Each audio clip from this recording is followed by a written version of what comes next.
There we go. Good evening, everybody. Welcome back to the Armchair Analysts. Happy Thanksgiving, late Thanksgiving. Welcome back, Zach. How was Thanksgiving? It was excellent, full of family fun and football. That's the most important part. That is the most important part. It is the football that happened on Thanksgiving. One of the most exciting games I've seen on Thanksgiving in a very long time. I don't know about you. Nothing went well for me in fantasy. No. Nothing went well for me. I had DeAndre Swift. They called his touchdown back. What is up with DeAndre Swift? Why are they not giving him the ball? Because he keeps getting his touchdowns called back. Oh my gosh! Yeah, it was. That's the only thing he just doesn't get the opportunities. No, but it was. I didn't actually watch that game. I listened to that on the radio on the way to. I guess we can call them the in-laws or the whoever. And then, what do you call your girlfriend's parents' family's friend? Like, is there a term for that? Those people. Yeah. I went to those people's houses. Went to those people. Well, don't put the emphasis on those, but it sounds. Well, I tell you what, I am sorry you didn't actually get to watch the Buffalo-Detroit game because that was my opinion, the best game of the day. And it was. So I was with, and they were very religious people, and so I went to the house, and it was a small house. It was nice. It was fun. But there was a big TV in the center of the living room, and nothing was. It was just blank. Oh no! And there was me, and I didn't know this was my first time meeting most of the people, 80% of the people there. Right. And so, and then we started talking about football. So eventually, the TV did get turned on for the New York Dallas game. Yeah. So I was able to catch that, but there's no smooth way to say, hey, people I just met, why don't we put on some football? Hey, I actually have it's not quite a job, but I have this hobby I do that I need to watch football to be able to do. Right. Yeah. That's kind of so when my mom was, making turkey, I helped make some sides and stuff, but I made my sister turn the volume up on the TV in the living room so I could still hear it in the kitchen because it's hey, this is what I got to do, right? And of course, thanks to my sister's girlfriend, she is watching more football, which I'm a very proud brother about. Excellent. Super excited about that. But unfortunately, you didn't get actually to watch the Buffalo-Detroit game, which, again, I can't emphasize enough the drama that went. I mean, it was back and forth, and nobody expected it out of Detroit. The only thing Detroit had going for them was that they were going to at least try and keep it close, everyone thought, and they kept it within a point for most of the game. Yeah. And so is that Detroit on an upswing or is that Buffalo on a downswing? I think it lies somewhere in the middle. You think it's okay? I think it's somewhere in the middle of that because it's I don't think Buffalo's on a complete downswing because they still won the game. It was just a little bit closer. I think if anything, if I had to lean one way, it was definitely Detroit on an upswing. They're figuring out how to score and score a lot. I mean, I think they have the highest point differential without a winning record right now, which is just classic Detroit. Even when they're doing things right, it just goes wrong. Yeah. No, it was. That was. It sounded like a good game. It was. The box scores show it as a game. Mm-hmm. And who would have thought? Detroit taking Buffalo to the end, and then the Cowboys-Giants game. Again, another bad fantasy day for me. I was going against and he didn't have a great day, but Barkley, Barkley's on my team that I was going against. I went against one of my very good friends, and for a second there, I was thinking to myself, this isn't going to go well. Thankfully, that was proven wrong once Barkley got his head in the game. Yeah. Gets a touchdown, scores you 10, 11, 12 points. I don't know how many receptions he had, but. He had a handful of receptions. Let's see, who else did I have going? I had Justin Jefferson going in the Minnesota game late that night as well. And then I had the Patriots defense. I was just not having a good Thanksgiving. This was a bad fantasy week for me. I lost to my cousin who I often affectionately refer to as a mouth breather. Okay. She's a cop. So I automatically she can handle it. I automatically think those people are dumb. So the fact that she beat me really, really hurt me. So that was my Thanksgiving. this was my equivalent to, I would feel like the Native Americans getting smallpox blankets. Like this Really, it was that bad. That's I was so I didn't even want to look at my phone Tuesday morning. It was a bad fantasy week for me. Still in fourth place though. Still. Okay, so you're still in the playoffs. Even shot to though make I'm playoffs. on a 2-game winning streak, I am tied for third, but because of strength of schedule, I am in fifth. I'm just out of it. Yeah. I need to win out. Wait, you go strength of schedule. You don't go points for. I'm sure it's points. Oh, okay. I just my first. Sure. Yeah. I'm not the commissioner. I just always like to think it's strength of schedule because the people I've been beating, like one of them, the only people I lose to are the people who are like obviously doing well. They only have one loss, and it was their first loss of the season. You know what I mean? I can't stand it. 42 million views on that Cowboys Giants game. Which is 42 million. Unfortunate for those 42 million people because it was a good game, but the score makes it look a lot closer than it actually was. Yeah, I could. Dallas was in control most of that game. I'm pretty sure like 32 million of those people were all like Texas fans, Dallas fans, and then everyone else was just Thanksgiving watchers. Sure, you know. Not that I don't think the Giants did that poorly. They just couldn't get anything going. And Cowboys Jones really just isn't the answer. No, and and it was cool. The cool thing about this weekend too was I was in New Jersey, so I was watching it with Giants fans. Okay. So I was watching, and that's always cool when you don't really have any skin in the game, and you're watching it. And I like to give, any Giants fan I meet, I like to give them a hard time about Daniel Jones. Mm-hmm. So it just the moment. The image of him running towards the end zone, nobody near him, and he just falls. He just trips. Yeah. I love that. I love it. I think you know what? Good for him. Good for you, Daniel Jones. You earned it. Can I ask you a non-NFL question? Yeah, I guess. Do you care about the Ohio State Michigan game?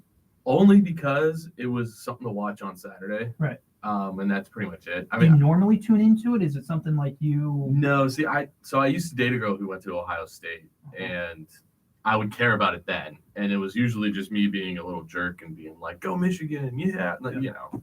But at the end of the day, no, I've never really cared about any college ball. I like hearing about it because I like hearing the upsets and stuff. You know, Ohio State's been at the top for a very long time. Yeah. So whenever they get beat, especially blown out, especially at home, I'm usually like, good for you. The girl that graduated from Ohio State, which restaurant is she serving at? I actually have no idea. I couldn't tell you. There's a big joke between Ohio State and Michigan, something like, what do you tell an Ohio State grad? Yes, I would like fries with that. That's funny. I haven't heard that one before. Well, I was just wondering because I wasn't watching it because I had plans that I didn't. I shouldn't say this. I had plans with the girlfriend's family. Yeah. And it felt weird not watching the Ohio State game. It just felt like I don't really care that much. Mm-hmm. I think Ohio State fans are insufferable. But it just felt weird not watching it. And I didn't know if that. It felt unnatural not to watch it. So we're on this tangent now. You said Ohio State fans aren't. So are they worse than Bama fans? No, okay. Of course. All right. I need to lay that groundwork down because I can't stand Bama fans. I will tolerate anybody. Yeah.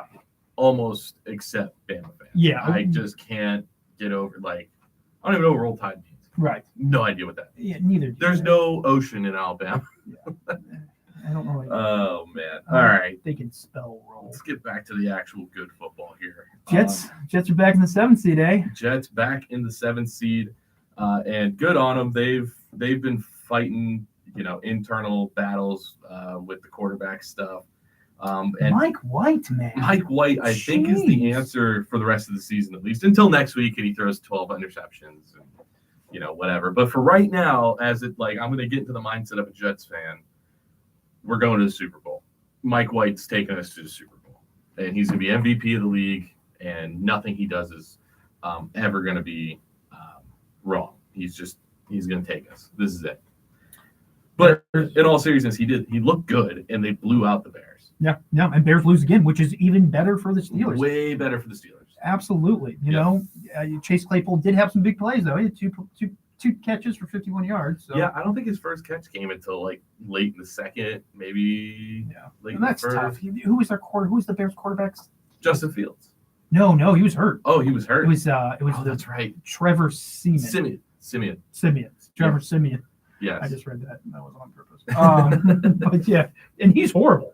Yeah, Right? no. That's another Denver failed experiment. Well, yeah, and he wasn't even supposed to play either. They were going to put the third guy in. Yep. I don't even know his name, but I remember hearing it. They were going to put the third guy in at the very last second. They're like ref is coming over, going, "Okay, Bears, who you playing?" They're like, "Trevor."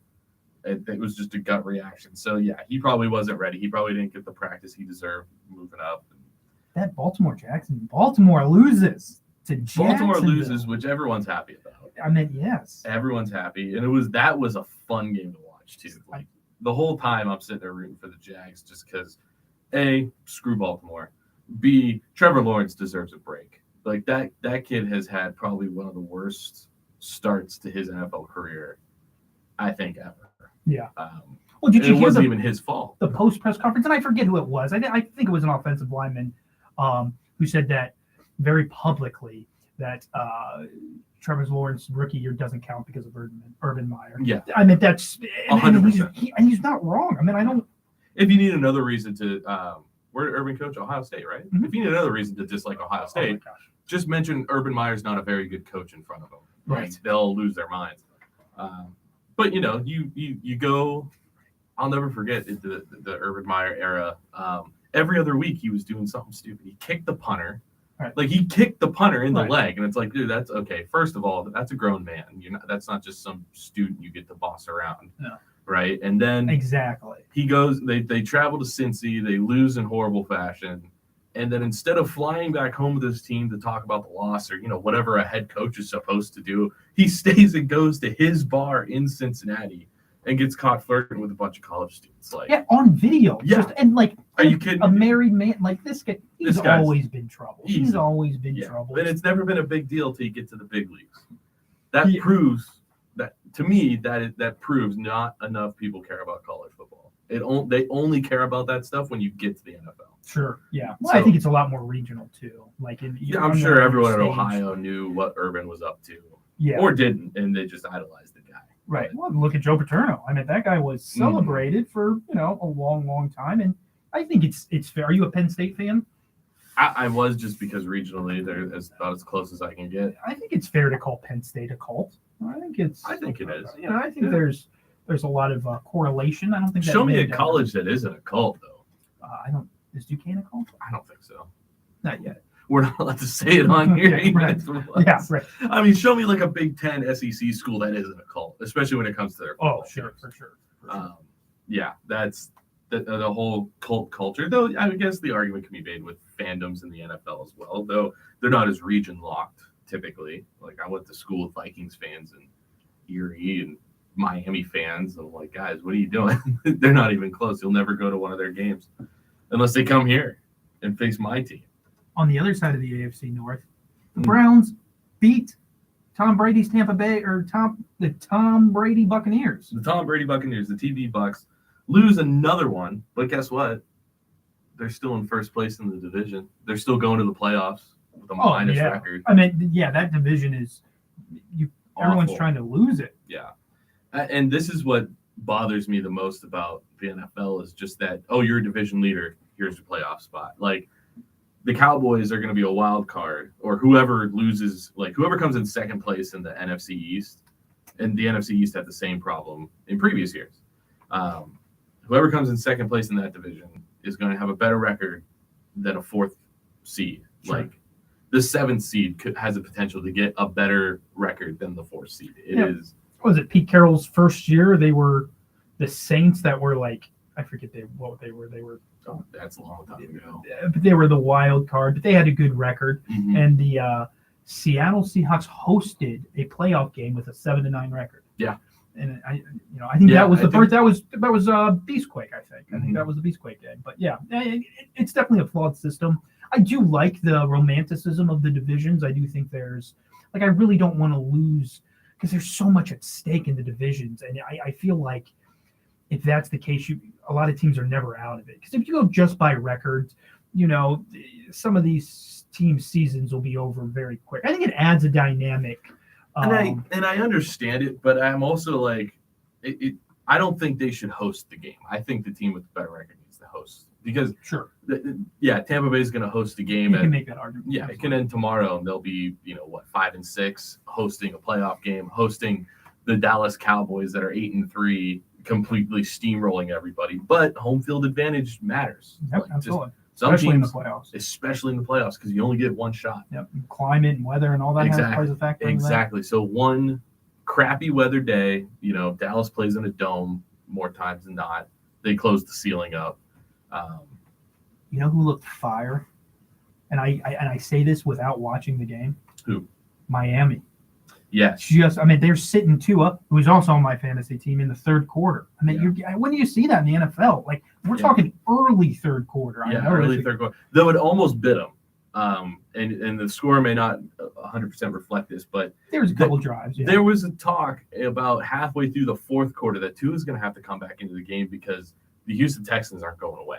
Yeah. And you know what, though? If I'm the Houston Texans and they just sat their starting quarterback at like 10 minutes left in the third, yeah, I'm angry. I'm pissed. I'm getting back in that game, and I'm doing everything I can to make them regret it. Well, yeah, and the play calling, definitely, diverts or whatever, so that you're going to see a lot more 3-and-outs, and you're going to run the ball, and everybody knows it. So I see that. Yeah, but at the end of the day, though, the Miami Dolphins just absolutely dominated the Texans. It was like 30-0 at a single point.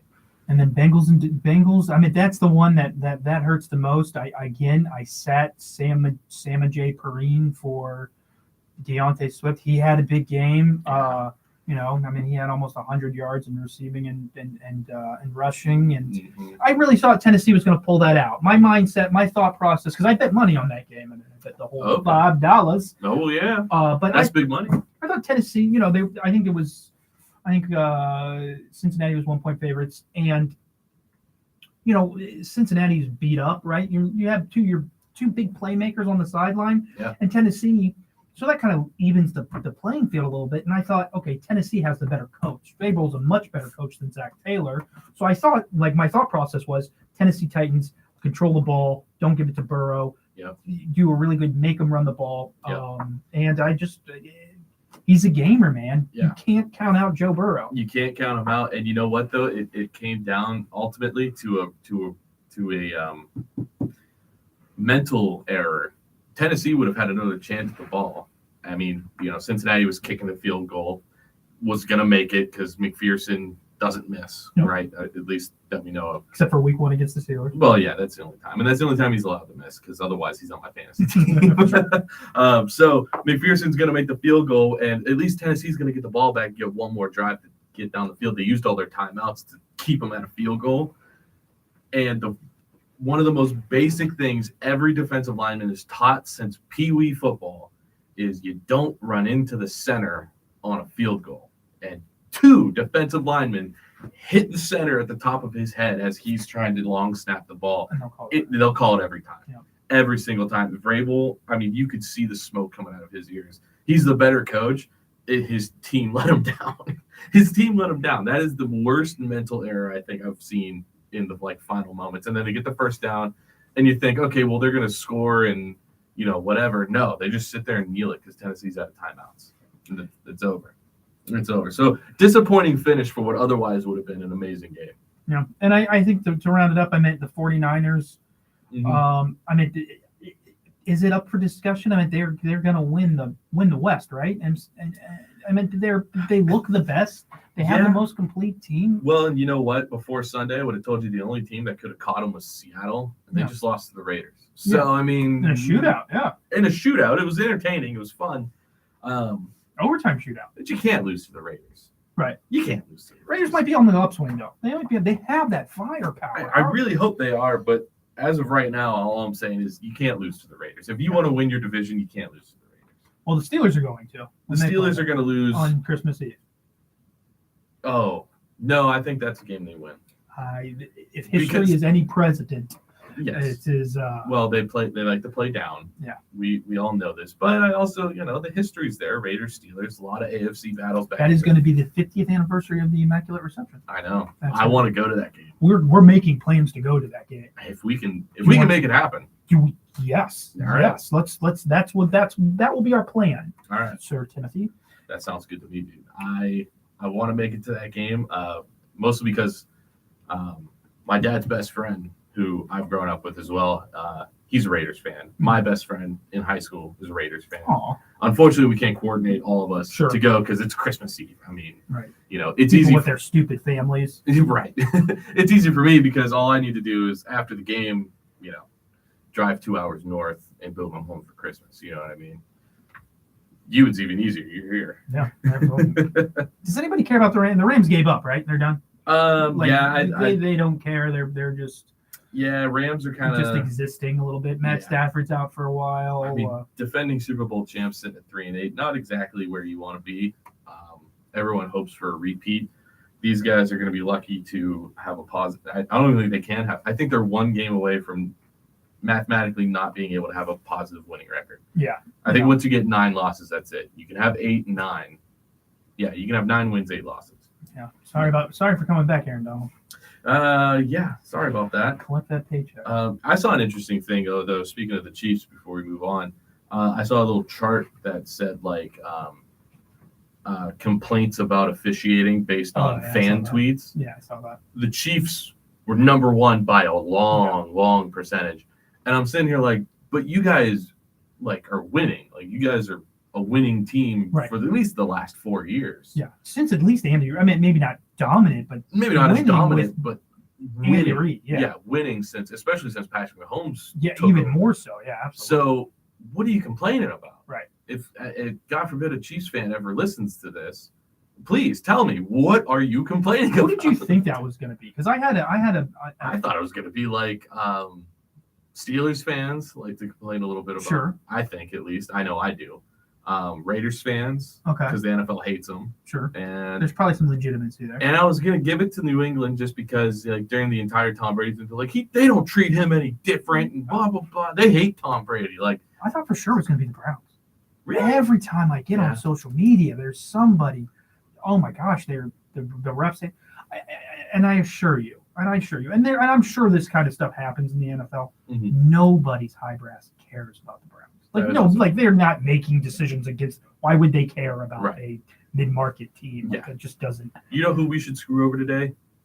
The Browns. Right. Never said. Yeah, there's nothing in that. The only people who say that are the Steelers when they're about to play the Browns. That's the only time. But I could see the Steelers. Yeah, I was surprised at how low they were on that chart. Yeah. One more team.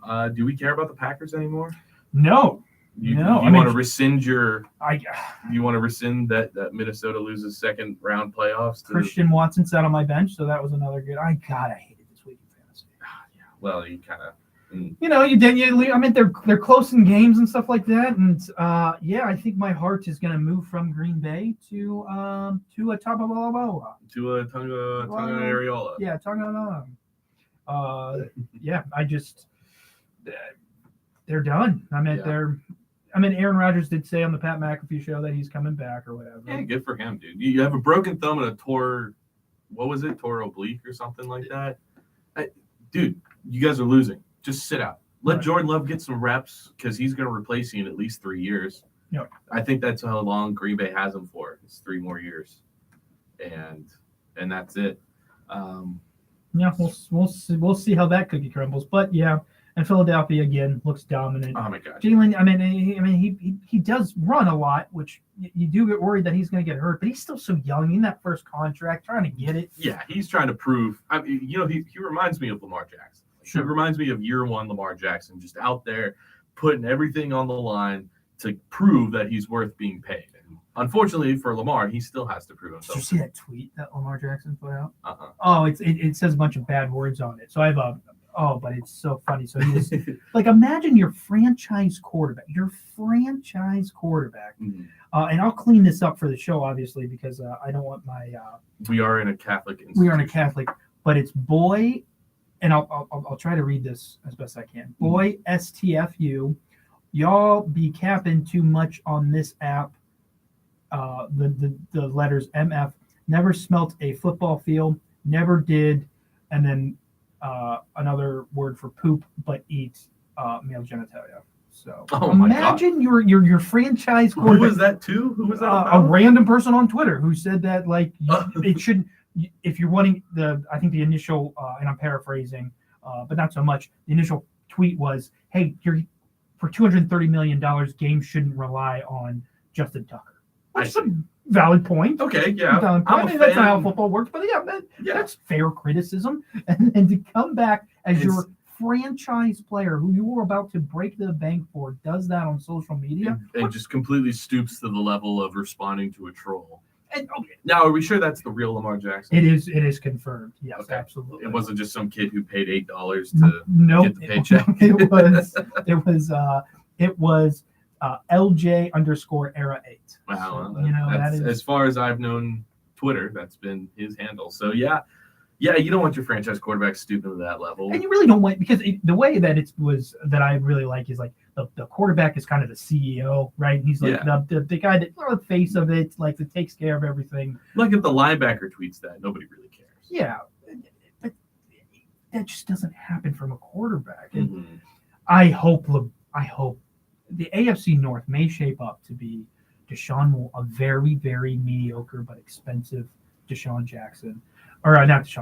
Watson, and a very overpaid Lamar Jackson, and that could Kenny Pickett's rookie and is still developing Kenny Pickett and cool Joe Burrow. Yeah, Joe Burrow's just hopefully he finds like Jesus or something and retires. I think that would be fun.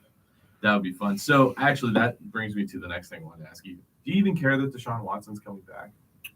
Does it matter to you, or do you think I have so many friends that are Browns fans that I am very much looking forward to the meltdown. Okay. And they're all nuts. I had one buddy who said that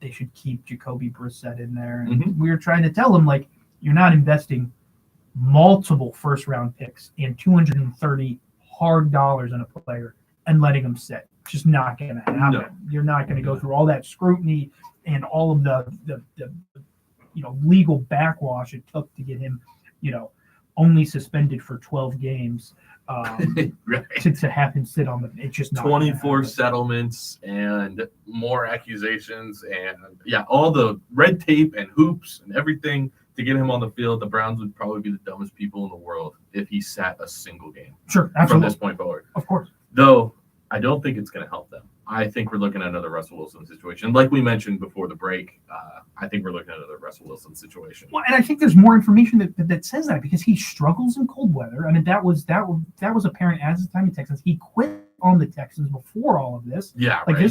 That's something that gets overshadowed by his legal problems. And he quit on the Texans because he didn't like the coach. Sure. So if he comes in the Browns now, right now we can probably assume he likes the coach, right? Like, because he's still here. But and Cleveland is obviously the most functional franchise, and players never have an issue with those coaches. 15 quarterbacks in 8 years or something, and then like 12 coaches in 5 years or something. Like, I'm exaggerating, but it's basically. But you're not far off. Yeah, it's basically it. Yeah. So, I think a dysfunctional player going to a dysfunctional franchise can only mean one thing. I might bet the money line on Texans. It's a 7-point, because it's going to be, and they're going to, it's a revenge game for the Texans. It feels like an upset. It feels like, and they're riding high on that win against Tampa Bay. But there's some kind of cosmic justice in this universe that says the Texans are going to win. Exactly. You just feel it. Oh, I don't know 7 points on FanDuel. I take that, guys. Don't worry about buying Christmas presents. You can buy Christmas presents after Sunday, because you should they play Sunday, right? I believe so. Yeah. Take the college. Your kids aren't going to college. Take all of that money. Not if they're Texans fans. And put it on, right? Or Ohio State fans. Or Browns fans. Yeah, it's Sunday at 1 in Texas. That should be that. Yeah. Well, that could have been a primetime game or a 4:00 game, but it could have been a primetime game if the Texans weren't 1-9-1 and the Browns were 4-7. Put your life savings on it. The Texans are at least going to cover. They're going to at least get 7 points on the Browns. Absolutely. They have to. So let's go. Let's start with the NFC picture, right? So you have the division leaders. You got Philadelphia, obviously. Even though, hey, couple games and the season's not over, Dallas is right there, fighting the nips of their heels. Yeah, Dallas is only 2 games behind. They can make it. You got Minnesota, who's gonna challenge Minnesota? A lot of people, actually. For the division supremacy? Oh, not for division supremacy. No, you're right. But I'm just talking like overall, like when it comes to the Make playoffs, Kirk Cousins look good on prime time. I think they are going to lose in the first round of the playoffs. Sure, I think that's fair. I think that's fair. But I still don't think they're the weakest leader. Yep. And you've got, right now it's Seattle, but I think we both can say, I think the eye test might be San Francisco.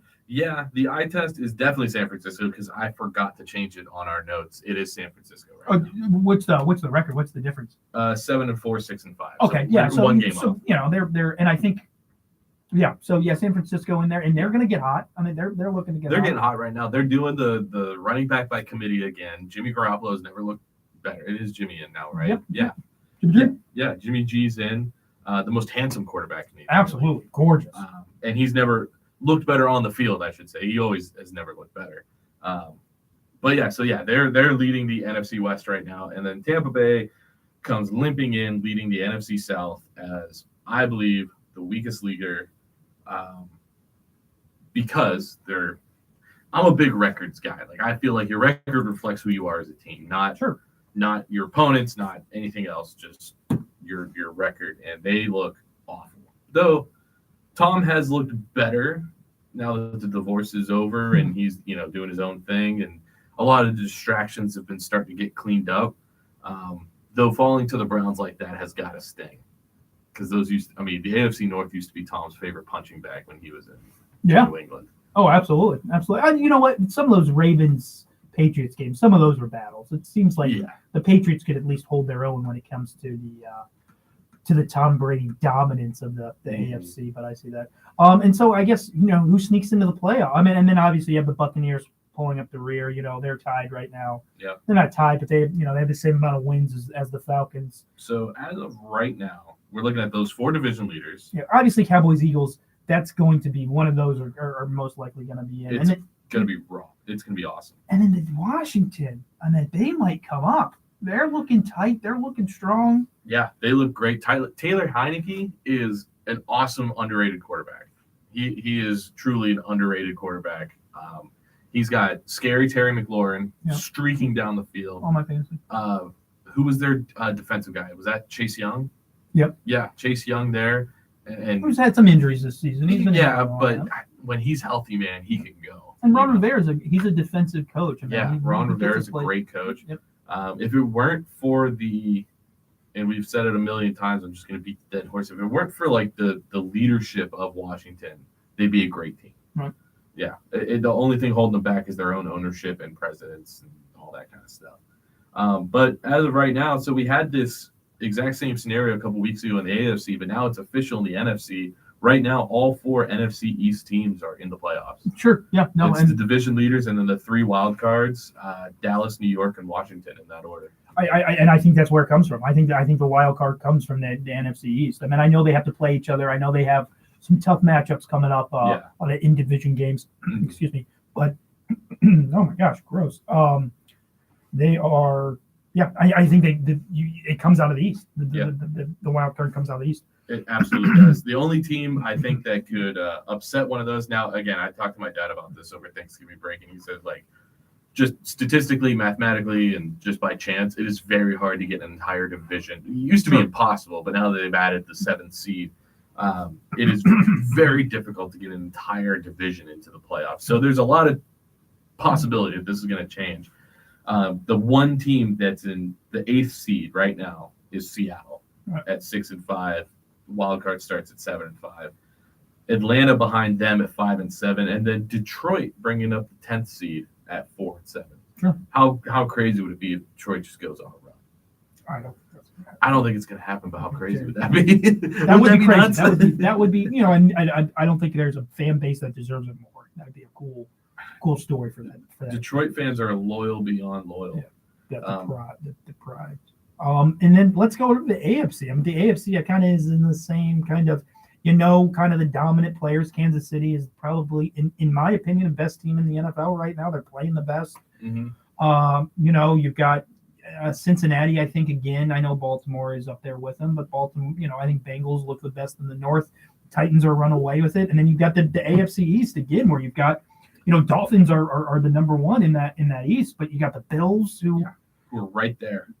And everybody gets into that little bit of a fog. It's just when does that fog happen? At the beginning of the season, in the middle of the season, at the end of the season? Yeah. And it may be perfect for the Bills. I'm not giving up on them. I still see them winning the Super Bowl. Oh yeah, and right now they're in the fifth seed, I should say. The fifth seed, sixth seed is Bengals, and then seventh seed is Jets. Yeah. So very interesting playoff picture right now. Chiefs, Titans, we knew they were going. Ravens, I guess more surprising that they're leading. You would assume the Bengals were going to come back with a vengeance after losing the Super Bowl and take it by storm again, but they're still in the playoffs. They're not out of it. It's going to get aggressive. Yeah. I think it's going to be. It's going to come down to the last week of the NFL, and I think the AFC East, like their counterparts in the NFC, they look like the strongest division, but I don't think that's going to hold. I think the AFC North, and I know there's a little bit of home team bias in there, but I think that AFC North is going to rip each other's throats. I think that is the meanness and it's winter time now. That's when this is where the North comes out. Yeah. So I'm looking right now. I want to see when the Bengals and Ravens play each other next, if they even do again. They might have already completed their series, but yeah. Pittsburgh hasn't played Baltimore at all. No, we play them twice within the last couple of weeks there. No, that I'm pretty sure. Sorry, I want to see if they completed their series or not. Okay, so we play, week 17, Ravens, Bengals, to be determined on time, because that could be moved to a primetime spot. Sure. And it probably should be. It should be. I think it should be. Week 18, Ravens, Bengals. And if right now the record's tied, if they keep that momentum going and wind up with very similar records, that should be a Sunday night, Monday night football game. Sure, absolutely. I 100% agree with that. Probably Sunday night. They don't like to flex out on Monday night because that robs. I don't think they're allowed to. Yeah, that robs another team of like a day of prep time. Yeah, I don't think they're allowed. If you're the Monday night game, you get like an extra day off or something like that. Yeah. Week 18. Look forward to that game. We play the Browns. Steelers play the Browns that week. So it's all division matchups in week 18, which is going to be exciting. Which is going to be very, very exciting. Let's see. What did I have written here about Jets back in the 7th seed? Buffalo's figured it out, but not quite. And Tennessee, I think, is still the weakest leader simply by default. Yeah, sure. Simply just by default. They didn't impress me against the Bengals. It was supposed to be a really great game. Just that ending is just very disappointing ending. Mental errors that you can't afford to make. So Tennessee needs to button it up a little bit, but they're still, hey, they're still a division leader. At least they're like winning, unlike Tampa Bay, who loses every other week. Tennessee's at least out there trying to win and move forward. Well, talking about the Colts, man, the Steelers, they pulled the upset. They were not the favorites going to play the Colts, playing the Jeff Saturday's Jeff Saturdays, or as Jody referred to him as Joe. Was it Joe January? Joe January. That's funny. It was kind of surprising to me to see that the Steelers were going to be underdogs. I mean, granted, in Indy, but underdogs against an interim head coach and a team that really hasn't looked that good all year. Right. Yeah, that hasn't really done. I mean, they kind of caught, Jeff Saturday, they beat Oakland. They take, Philadelphia to the wire. So they had a little bit of momentum to it. They had some, yeah. And again, maybe it's the homer and me just being like, I can't believe they were that big of dogs going into that game. And I think a lot of Steelers fans kind of have that right now, where you knew they weren't going to win. If you take the bias out, if you take the homerism out, like, you knew they weren't going to be powerhouses, but you didn't think they would be this. Yeah, you thought they'd be like maybe third in the AFC North, but not like losing record and third. Still they would be like 6-5, or right? Yeah. They'd be 6-5, maybe 6-7 at the worst. Like, right, lose a game that they shouldn't have, and took you. But which they do when they're dominant anyway. Like, even when the Steelers are powerhouses, they lose games they should always win. Keep it close to Buffalo, and who else do they get smashed by? The Eagles. Yeah, keep it somewhere in there, but it just not in the cards. But hey, it was a good Monday Night Football game. It was a great, and this was what the Steelers did well. They were able to establish the running game. Now, Najee Harris goes out with an abdomen injury, and he was, after he scored a touchdown, but, and you have Warren, who wasn't suited up. So you're looking at your backups and your Anthony McFarland's and carry that team, and they did it. They ran against a very tough Colts defensive line. I mean, the Colts, I think, were ranked stopping the run this season. Yeah, I did see that. So it's to assert that dominance, you got to go. I mean, as much as I want to not, I want to be hard on the Steelers or whatever, but you got to be impressed by their ability to establish the run game. And that was good. And Benny Snell looked good. He had cuts. I mean, he had cuts because he's kind of a pounded kind of running back. Yeah. And he was able to cut, and he was able to get downfield, and he had a great run in the end zone. So it was good. And the play calling was bad. I mean, there was a couple times where everybody in the stadium, everybody knew what Matt Canada was going to call. Yeah. I mean, and see, that's the thing though. I didn't watch the game. I told you before we came live here. I was at work, and it was Cyber Monday at a retail store. Where do you work at? Dick's Sporting Goods. Dick's? Yeah. Cyber Monday, they didn't schedule enough people, so everyone was busy. I asked them to put the game on. They're like, "No, we're busy," and I'm like, "Well, all right, there goes my whole thing." And I'm not paying for NFL Plus. I refuse to do that stupid thing. Not. So I didn't get to see it, but I was watching a little bit of highlights. Kenny looked pretty good in the highlights I did see. Like, he looked a little more comfortable. He wasn't there. He wasn't all the way there, but he did look comfortable. I got to give him that. He looked a little bit. And all these analysts, they keep saying, "Oh, he looks like it. He's the guy. He's, this guy's going to be tremendous," and stuff like that. I don't see it. And maybe I'm not a football guru. I never played in the NFL. But there's an eye test, and I just don't see it. I hope I'm wrong. I would be so happy if I was wrong, but it just feels like the guy is missing that ability to take his game to the next level. And you have to throw those tight windows, and you have to put that ball in a very specific place, which is nearly impossible to do. Of the 7 billion people on this earth, about 16 people have that ability. Yeah. And, you hope that he's the guy to do it, but I don't see it. And all these commentators, man, they love him, but they love him. The city loves him. I mean, Pitt grad and trained at the facility with Tom. You know the story. Everyone's heard the story a million times. It's the whole justification for even taking him in the first round, when frankly there weren't a lot of first round talents at quarterback going in the first round. Like, there just wasn't. But that was our whole justification for him. I stand by my I don't think he was the guy this year. I think we should have tried to ride with Trubisky a little bit longer, at least a little bit longer. Sure, yeah, and I see both, and I guess we have the benefit of hindsight now. You know who else? And this is probably going to get a little, because Jeff Saturday screwed up that game. He screwed up the end of the game. The Colts were down by a touchdown, and doing the 2 minute. I think they got the ball back with like 4 minutes left. They were inside the 2, and they just didn't call their timeouts. Didn't give Matt Ryan enough time. It was a really weird series of events where I think they ended the game with 2 times. They left a lot of time on the field, a lot of time, and you're going to have that. I feel like that's just the inexperience of Jeff as a coach. So I think what gets overshadowed, and the Colts did come back, a little bit. They tied the game. I think they were winning. They were leading, because of they needed Pickett to Pickens 2-point conversion, which was a beauty. That was a play and a half. Yeah. But the Steelers defense dominated that first half. Oh my gosh, he made Matt Ryan look awful in those first, 3 or 4 drives. It was nuts. And it wasn't TJ Watt. It was the secondary. Oh, man. They were making great. James Pierre, who I really, really enjoy. Yeah. I think he's kind of like I think he's an excellent replacement for Mike Hilton, who now plays, who's having a dominant career over there in Cincinnati. But it was just, I really think the defense, they played as a great unit.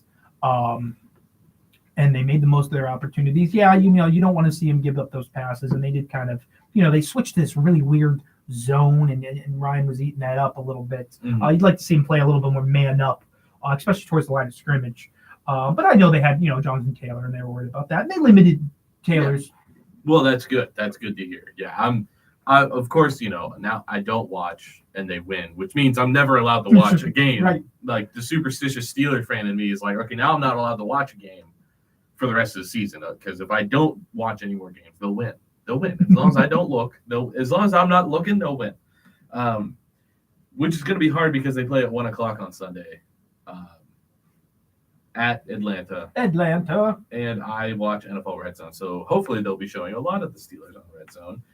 Hopefully they're not. Hopefully you're not watching any of it because Kenny Pickett's just bombing 50-yard touchdown passes. So they're not even in the red zone. That's true. They're just oh, by the way, they scored again. We're out. Yeah. We'll see. That'd be great. That's gonna be a tough matchup. So let me ask you this. So Steelers in the playoffs. I mean, if they win out, they have over an 80% chance of making the playoffs. Do you see it? Let's see where they're at in the conference. Because their record or their schedule gets incredibly easier. It is. I'm not saying it's a cakewalk. They've got Panthers. Yeah. They've got Falcons. Mm-hmm. They've got Oakland. Yeah. They play the Ravens twice. We have Lamar Jackson's number. Lamar Jackson. Yeah, I'm not going to write those off as losses. Yeah. They're going to be very tough games, though. Yeah, so you got 6 games left. I mean, could you see quite possibly the 6 games left? Do you think maybe they could come back?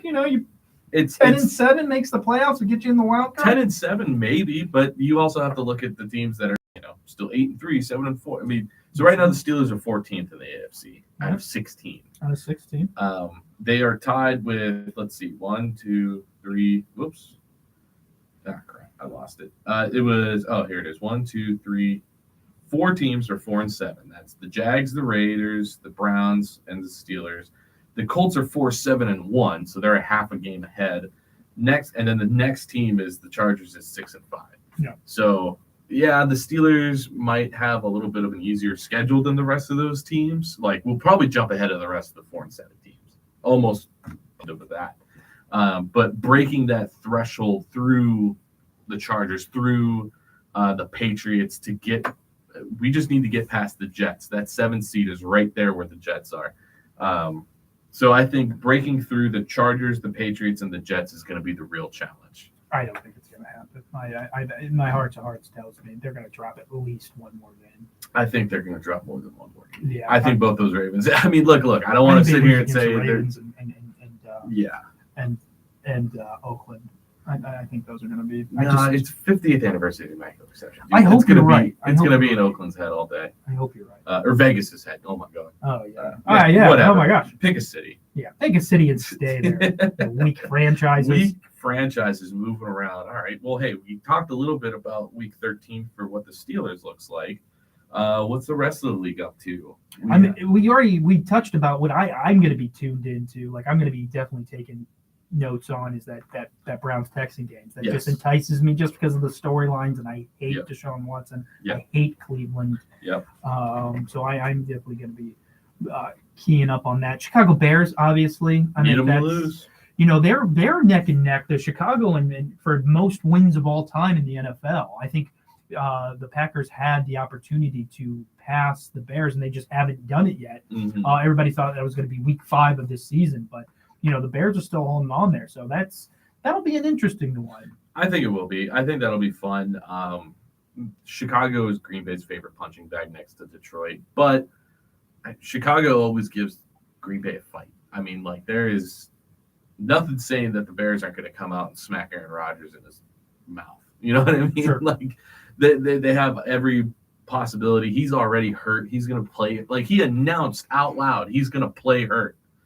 If I'm a linebacker, I'm licking my chops. I'm like, yes, please play hurt because I'm going to put you out for good, out of the game for good.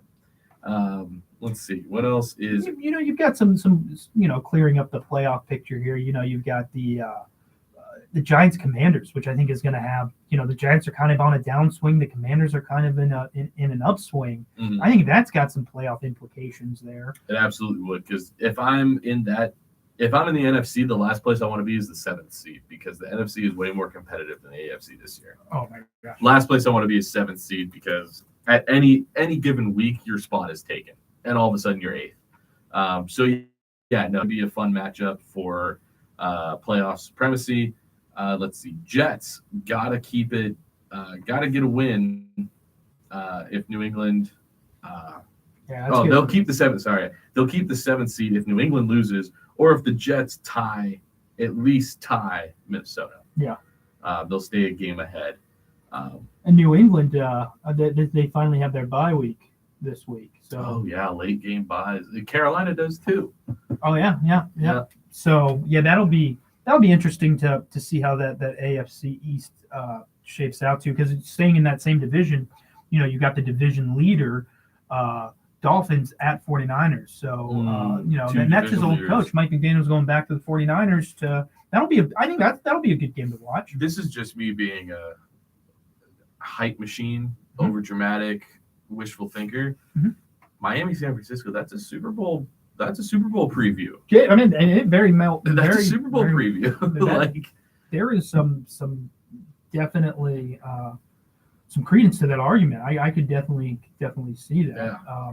I wouldn't want that Super Bowl, but no, I wouldn't mind if Miami made it. I don't want San Francisco anywhere near the Super Bowl though. They have 5 rings. If they win another one, they tie Steelers for 6, and New England already did it once, and I'm sick of it, and I can't wait for them to get. The only reason I would want San Francisco to win another Super Bowl is because I would love to see, and they don't have to win a Super Bowl for this to be true, but I'd love to see the chaos that revolves around the quarterback position at the 49ers. Oh yeah, well if they even make it even a little bit farther. Nobody wanted Jimmy G in the offseason. They couldn't offload him. They re-sign him, or they restructure his contract. Spend all this money on Trey Lance. Well, a lot of draft capital. A lot of draft cap, and it is a mess. But speaking of previews or rematches, more like we have an AFC Championship rematch. KC going to Cincinnati in this universe. That's going to be a fun game. I hope Chase is going to be back, is what they're saying. So, that could be a shootout. That could be one of those. That's definitely got the makings of a game of the season, the game of the year type thing. I know we've had a couple of those this season already, but absolutely, I agree. Yeah. So, and then the snoozer on Monday night, Saints against Buccaneers. I know. I don't know why. I get why. Tampa Bay. That's what I want. Tampa Bay Bucks. Yeah. I mean, the Bucks are going to win that game, right?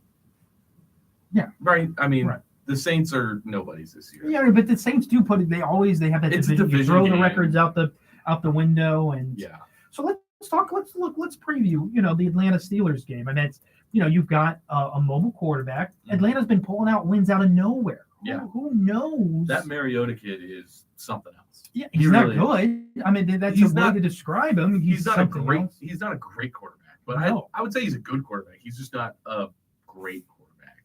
But he's a really good backup. He's a B version of Jalen Hurts. You know what I mean? I would say like a C tier minus, C minus version. I don't. I remember watching him when he played for the Titans, and he was the starting guy for the Titans in the playoffs one year, and he threw himself a pass because he threw it. Yeah. Yep. And it got batted, and then he ran up and caught it. Darrelle Revis. Yeah. Is the one that batted it up. Yeah. And then Mariota caught it and then ran into the end zone. And I thought, oh, this guy's awesome. I thought that was the coolest thing I've ever seen, because that's the stuff I used to do in my backyard, bouncing off the wall of the garage, catch it and run. Just looking at I don't want to be too hard on the guy. Marcus Mariota's stats. 14 touchdowns, 8 interceptions, been sacked 27 times. He got a rating of 89.5. I think most Steelers fans would want that instead of Kenny Pickett's stat line. Yeah, absolutely. Kenny Pickett's at a 66% completion attempt rating, 1,600 yards, 3 touchdowns, 8 interceptions. Great. There's the future. Yeah, that's what you want.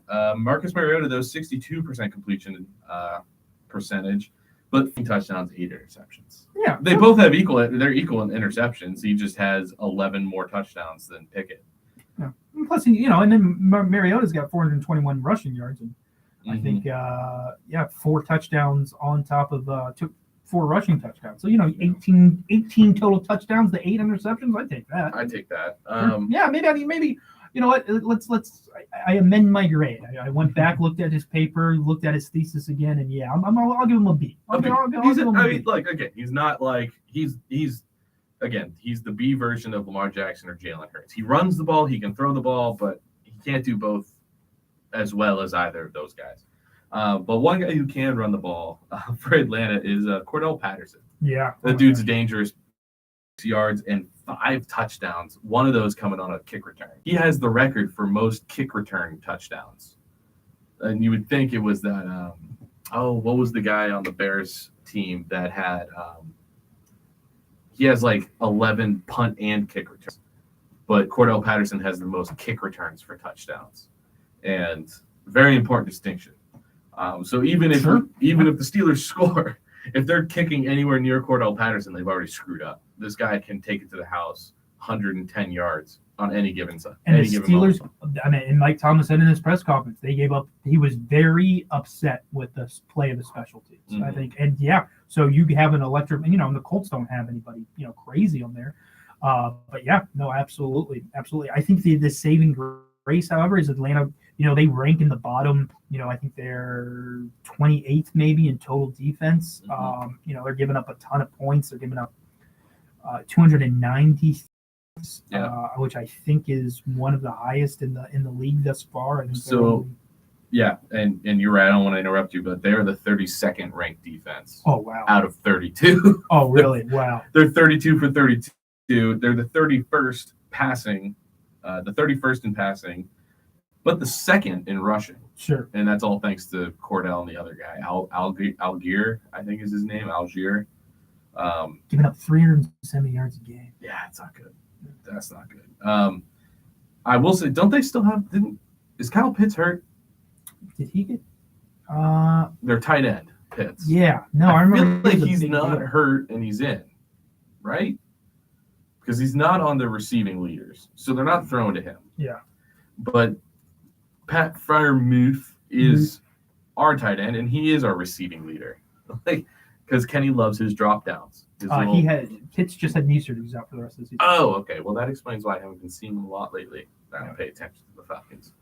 So Freiermuth and Pickens are our receiving leaders. Freiermuth with 521 yards and a touchdown. Pickens 510 yards, 2 touchdowns on the season. Yeah, that's a good day. Sure, absolutely. That's awesome. That's a good. So I think the Steelers just have to do what they keep doing, and maybe challenge them down the field. I really still like to see those shots down the field, which I just don't get those enough. No, and Canada won't call them. No. Canada just won't call him because he does. I feel like Canada doesn't trust Kenny. That's my biggest problem. I don't think Canada knows what he's doing. I think, Canada needs to go. Unfortunately, Rooney's don't fire people. That's our motto. We're stick to it. What do you think? I was going to go over a couple must wins and then we get out of here. Yeah, absolutely. Right, so a couple of must win scenarios from my point of view. First off, Washington, New York Giants. Either one of those teams, this is a must win game because it's division rival, playoff, like you said, playoff implications. Kind of what we talked about. Last place you want to be is 7th seed. So Washington's fighting tooth and nail to get out of there. Giants want to hold on to hope that they could get the 5th seed away from Dallas, but we'll see what happens. Right now, the wild card is all NFC East. So any one of them wins, any one of them loses. That could be it for them. Let's see. Second must win. Buffalo, New England. Yeah. Buffalo, again, another division rivalry.